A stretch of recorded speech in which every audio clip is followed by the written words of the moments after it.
اور ہاں، علاج سے اور طریقے سے چمٹنا مت۔ گرو رجنیش اوشو کی لکھی گئی ایک تحریر، کتاب دانش سے۔ بلا شبہ ترغیب ابھرتی ہے، یہ آخری ترغیب ہوتی ہے، ذہن کی باقی رہنے کی ترغیب۔ ذہن ایک عقبی دروازے سے آتا ہے اور ایک بار مزید کوشش کرتا ہے۔ وہ ہمیشہ کے لیے غائب ہونے سے پہلے ایک کوشش مزید کرتا ہے، اور وہ کوشش ہوتی ہے طریقے سے چمٹے رہنے کی، ہر شے کو خواب سمجھنے کے طریقے سے۔ اس نے تمہیں ایسی مسرت دی ہے، حقیقت کا ایسا گہرا تجربہ کرایا ہے کہ تم فطری طور پر اس سے چمٹنا چاہو گے، اور اگر ایک بار تم چمٹ گئے تو پھر دوبارہ اسی پرانے ڈھیر پر آ جاؤ گے۔ ذہن روپ بدل کر واپس آ جائے گا۔ کسی چیز سے چمٹو مت، کیونکہ کسی بھی چیز سے چمٹو ذہن واپس آ جائے گا۔ اس کی وجہ یہ ہے کہ چمٹنا ذہن ہے۔ کسی بھی شے کو تھام لو، کسی بھی شے پر انحصار کر لو، ذہن واپس آ جائے گا۔ اس کی وجہ یہ ہے کہ ذہن انحصار ہے، غلامی ہے اور محتاجی ہے۔ کسی بھی شے کو ملکیت میں لو، خواہ کوئی روحانی طریقہ ہی کیوں نہ ہو، مراقبے کا طریقہ ہی کیوں نہ ہو، مالک بن جاؤ، اور وہ شے تمہاری مالک بن جائے گی۔ خواہ تم دولت کے مالک ہو یا مراقبے کے یا کسی نہایت اہم طریقے کے، اس سے فرق نہیں پڑتا۔ تم کسی بھی شے کے مالک بنو، وہ تمہاری مالک بن جائے گی اور تم اسے کھونے سے ڈرنے لگو گے۔ ایک بار ایک شخص کو میرے پاس لایا گیا۔ وہ گزشتہ 30 برس سے ایک خاص منتر جاپ رہا تھا اور بڑے عظیم تجربات سے گزر چکا تھا۔ ایک عام آدمی بھی دیکھ سکتا تھا کہ وہ ایک بالکل مختلف دنیا میں جی رہا ہے۔ تم اس کی آنکھوں میں دیکھ سکتے تھے، وہ مسرت سے چمک رہی ہوتی تھی، اس کی ہستی ماورا کے ارتعاش کی حامل تھی۔ اس کے چیلے اسے میرے پاس لائے۔ انہوں نے مجھ سے کہا، ہمارا گرو حقیقت کو پا چکا ہے، آپ اس کے بارے میں کیا فرمائیں گے؟ میں نے کہا، اپنے گرو کو 3 دن کے لیے میرے پاس چھوڑ جاؤ، تم 3 دن بعد آنا۔ گرو میرے ساتھ 3 دن رہا۔ تیسرے دن وہ بہت غصے میں تھا۔ اس نے کہا، تم نے میری 30 سالہ محنت برباد کر دی ہے۔ میں نے تو اسے صرف ایک سادہ سی بات کہی تھی، یعنی کہ ہر علاج کو خود بخود ختم ہونے دو۔ میں نے اسے کہا تھا، تم 30 سال ایک ہی بات یاد کرتے رہے ہو کہ سب کچھ الوہی ہے، درخت بھگوان ہے، پتھر بھگوان ہے، لوگ بھگوان ہے، کتا بھگوان ہے، ہر شے بھگوان ہے۔ 30 سال تم یہی بات مسلسل دہراتے رہے ہو، رٹتے رہے ہو۔ اس نے کہا، ہاں۔ میں نے کہا، اب رٹنا چھوڑ دو۔ تم کتنا عرصہ رٹ کر سکتے ہو؟ اگر ایسا ہو چکا ہے تو رٹنا چھوڑ دو اور دیکھ کہ کیا ہوتا ہے۔ اگر ایسا حقیقت میں ہو چکا ہے تو پھر رٹنا ترک کرنے کے بعد بھی یہ رہے گا۔ بات اتنی منطقی تھی کہ وہ تیار ہو گیا۔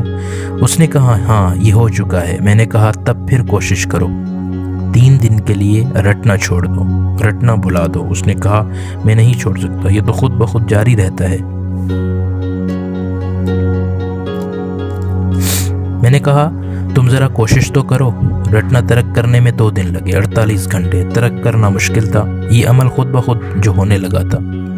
30 سال کے عرصے میں رٹنے کا عمل بہت پختہ اور خودکار ہو چکا تھا، تاہم 48 گھنٹوں کے اندر اندر یہ عمل ترک ہو گیا، اور تیسرے دن کی صبح وہ بہت غصے میں تھا۔ اس نے کہا، یہ تم نے کیا کر دیا ہے؟ ساری مسرت غائب ہو گئی ہے۔ میں تو بہت عام سا محسوس کر رہا ہوں، مجھے ویسا ہی محسوس ہو رہا ہے جیسا 30 سال پہلے سفر شروع کرنے سے پہلے محسوس ہوتا تھا۔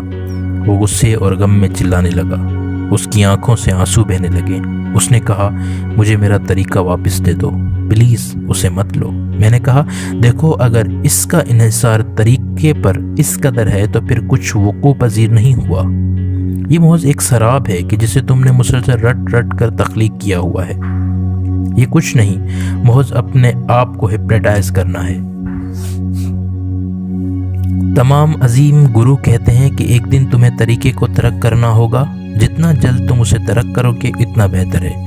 جس لمحے تم گیان پا جاؤ، جس لمحے تمہیں آگہی عطا ہو، فی الفور طریقے کو ترک کر دو۔ تیسرے نقطے میں دشا نے کہا تھا، نازائیدہ آگہی کی نوعیت کا تجزیہ کرو، اور فوراً چوتھے نقطے میں اس نے کہا، ہر علاج کو خود بخود ختم ہو جانے دو۔ اب تجزیہ مزید نہیں کرنا ہے، ذہن سے مزید کام نہیں لینا، مزید یہ بات یاد نہیں کرنا ہے کہ سب خواب ہے۔ جو ہی آگہی کا پہلا ذائقہ تمہاری زبان محسوس کرے، تیزی کرو، کیونکہ ذہن بہت چالاک ہے. ذہن تمہیں کہنے لگے گا دیکھو تم عام آدمی نہیں رہے ہو, تم غیر معمولی ہو, دیکھو تم گیان پا چکے ہو, دیکھو تم بت بن گئے ہو, تم نوریاب ہو گئے ہو, دیکھو یہ پوری نوع انسان کی منزل ہے. لیکن بہت ہی کم لوگ, لاکھوں میں کوئی ایک ایسا پاتا ہے.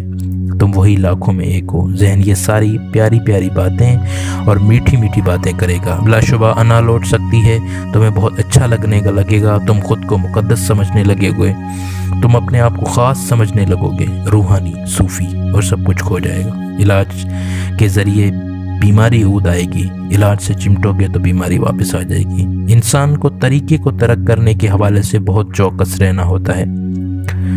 جب تم کچھ پالو تو فوراً طریقے کو ترک کر دو, وگرنہ تمہارا ذہن طریقے سے چمٹنا شروع کر دے گا. وہ تم سے بہت منطقی انداز میں کہے گا طریقہ ہی اہم ہے. گوتم بدھ ایک حکایات بار بار سنایا کرتے تھے. 5 احمق ایک بستی سے گزر رہے تھے. لوگ انہیں دیکھ کر حیران رہ گئے. اس کی وجہ یہ تھی کہ انہوں نے ایک کشتی کو سروں پر اٹھایا ہوا تھا. کشتی بہت بڑی تھی اور اتنی بھاری کہ اس کے بوجھ تلے وہ 5 احمق دبے جا رہے تھے. اس کا بوجھ انہیں مارے ڈال رہا تھا. لوگوں نے کہا یہ کیا کر رہے ہو؟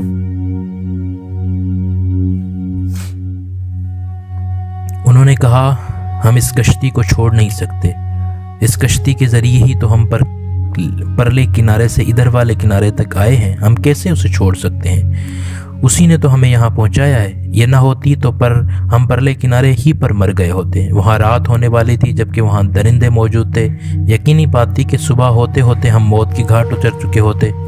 ہم تو اس کشتی کو کبھی نہیں چھوڑیں گے. ہم اسے ہمیشہ اپنے ساتھ رکھیں گے. ہم اس کے احسان مند ہیں اور اسی احسان مندی میں اسے اپنے سروں پر اٹھائے رکھیں گے. ایسا ممکن ہے کیونکہ تمام ذہن احمق ہوتے ہیں. ذہن ہی احمق. ذہن ہمیشہ احمق ہوتا ہے. حقیقتاً انا کا عامل انسان ذہن کا حامل نہیں ہوتا. دانائی لا ذہن سے ابھرتی ہے.